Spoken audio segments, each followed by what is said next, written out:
molim malo za pažnju. Hvala svima što ste večeras došli u ovakvom broju. Veoma mi je drago. Ja bih vas samo zamolio preko mog govora da ustanete svi da čujemo himnu Srbije.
Ja sam pripremio manji govor iz razloga samo da ne bi nešto i nekad zaboravio.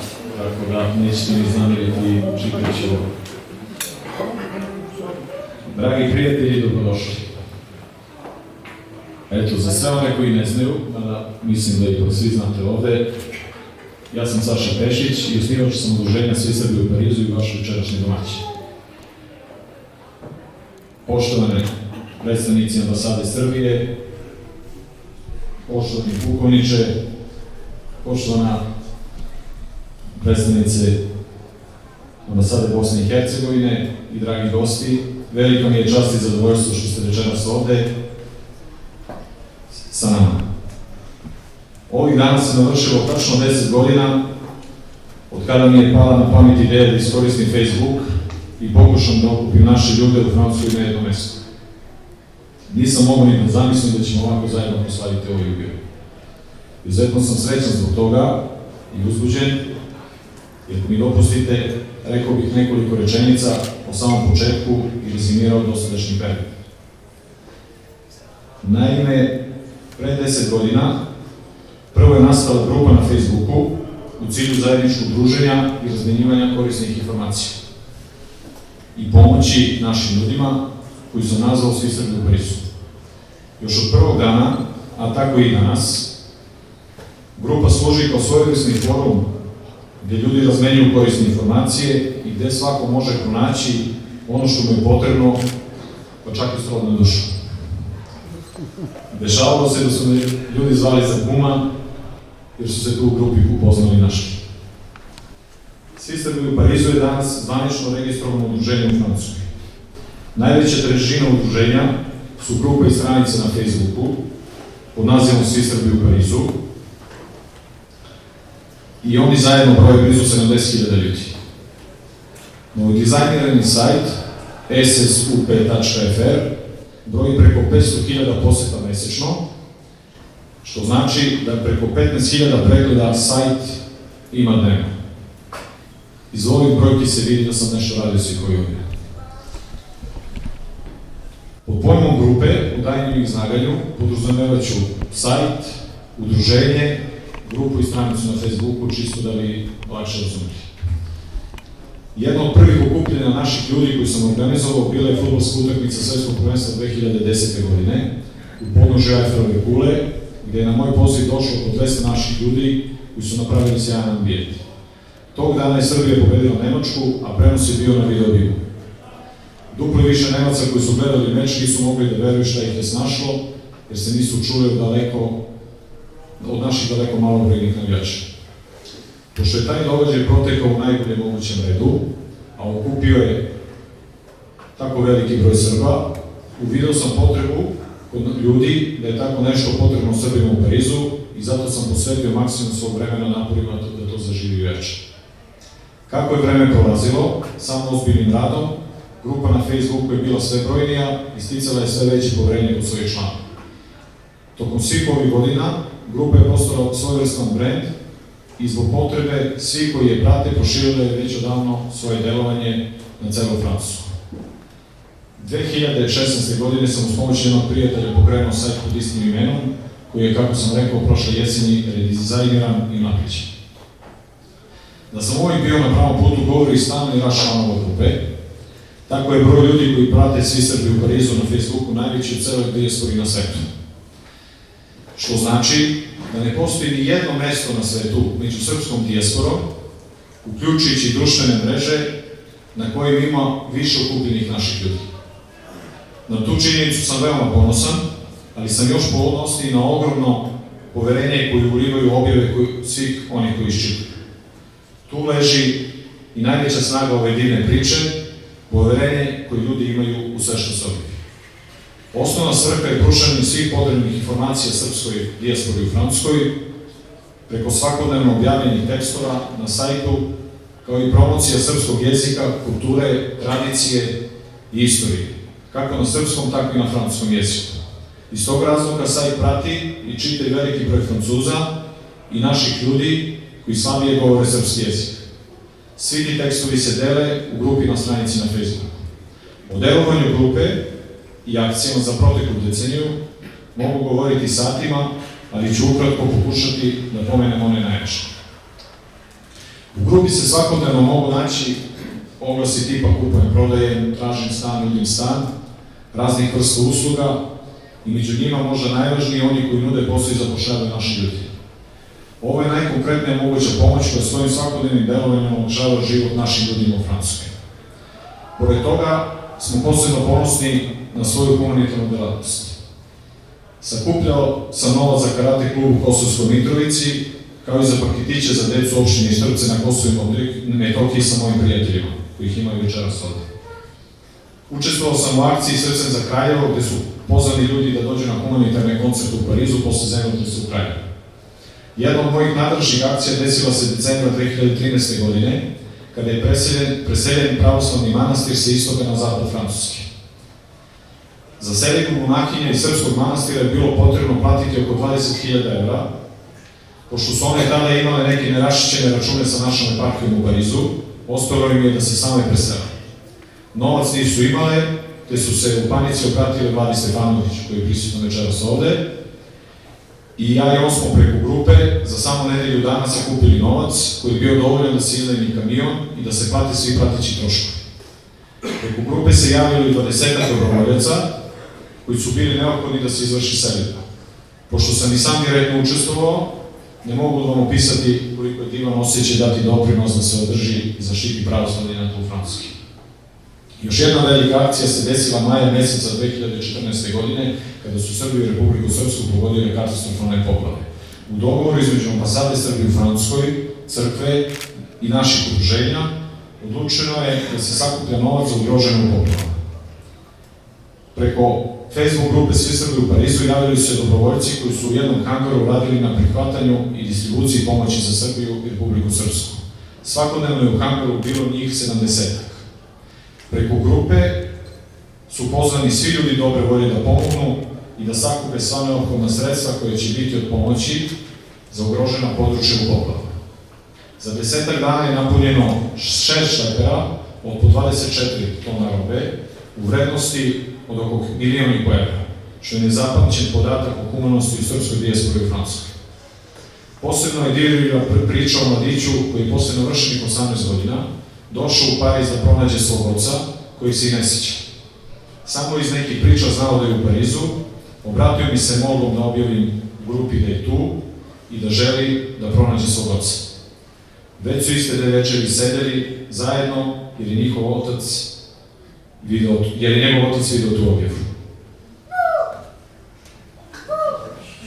Zatim, pre par godina se u predgrađu Pariza izgubio otac jednog člana grupe na Facebooku. Došao je po prvi put ovde, izašao bez telefona da kupi cigarete i nije se vratio kući. Njegov sin je obavestio policiju i patroli da te noći nisu mogli naći na ulicama u Bergenije. Ujutro me je kontaktirao njegov sin i ja sam objavio vest na sajtu i u grupi.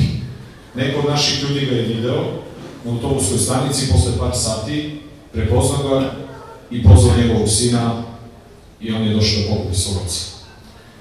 Prošle godine se desila još jedna situacija gde se naš čovek nije javljao u Ujorku koji živi ovde i majici u Srbiji nedelju dana. Kako je imao nekih ličnih problema, veoma zabrinuti Ujork je prijavio nesenaku policiju koja ga nije uspela pronaći. Njegova majka me kontaktirala, ja sam napravio objavu, podelio je i posle par dana ga je neko primetio kako spava ispod mosta na liniji 2. Kontaktirao je njegovu majku, koja je neka uspela preko svog brata da ubedi sina da se vrati u Srbiju i da se sve lepo završi. Verovatno ste svi u toku da je jedan naš čovek više od 2 meseca ležao u mrtvačnici jer njegova sestra iz Srbije nije imala oko 5.000 evra da plati sve administrativne formalnosti i da doprimi sahrani u Srbiji. Posle moje objave javilo se dosta ljudi koji su hteli da pomogu. I pomoglo se. Čak i jedan naš pogrebni prevoznik uzeo na sebe da preveze telo u Srbiju i da ga sestra sahrani kako dobro. Još nešto što bih pomenuo je primanje za bogavljenje za časni krst, gde sam uspeo svoju ideju pre nekoliko godina da sprovedem u delu.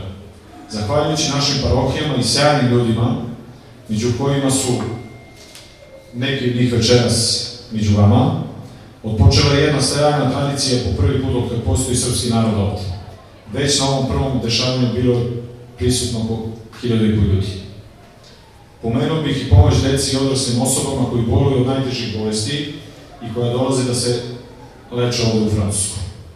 Tu imamo odličnu saradnju sa našom ambasadom. Zbog svega prethodno navedeno, lako je zaključiti da grupa Svi Srbi u Parizu da je postala nezaobilazni faktor u svakodnevnom životu srpske dijaspore u Francuskoj i šire.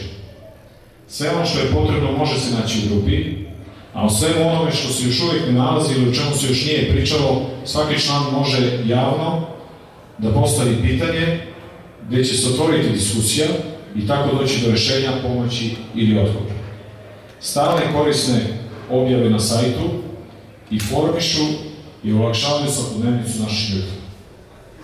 Izuzetnu saradnju imam sa ambasadom Srbije u Parizu, kulturnim centrom, našim parohijama i udruženjima. Pomenuo bih odličnu saradnju sa svim najvećim srpskim ali pojedinim velikim francuskim medijima. Uprava za dijasporu Republike Srbije učestvuje u podršci projekta sa određenim sredstvima. I ovom prilikom bih želeo da se zahvalim i manastiru Hilandar, koji je prepoznao moj rad. Imao sam veliku čast da u leto 2018. godine budem njihov gost na nekoliko dana. Da se ne zahvaljujem svakom pojedinačno, želim ovim putem da se zahvalim svima vama na pažnji i na prisustvu vašem večeras. Bez vas, sigurno Svi Srbi u Parizu ne bi bio ono što jeste danas i ne bi trajao deceniju na ovakav način. I naravno, kada se vidimo u velikom broju, svi ste mi vi još veća motivacija za budućnost. Hvala Mariji Nestorović koja je morala da ode, koja mi je izašla u susret i dozvolila da se okupimo večeras u ovim prostorijama.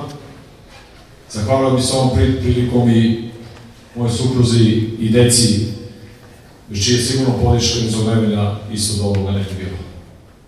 I još jedno veliko hvala svima što ste došli i stvarno mi je puno srce što vas vidim u velikom broju. I eto, da će Bog da se za ovako lepe stvari nalazimo i u budućnosti. Hvala.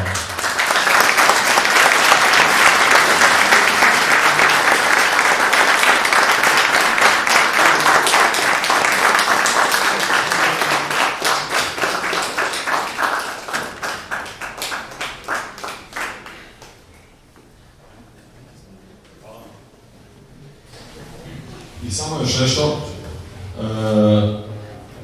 posle ovog govora imat ćemo sad jednu malu zakusku.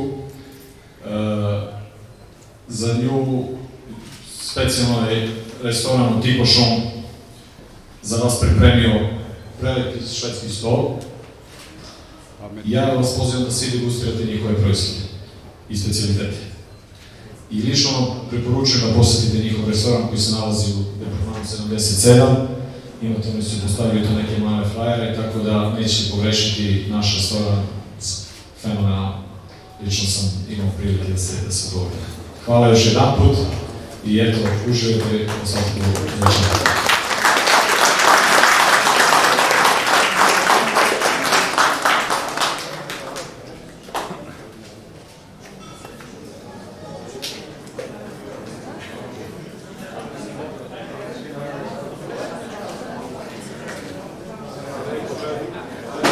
Ima šef, samo još nešto.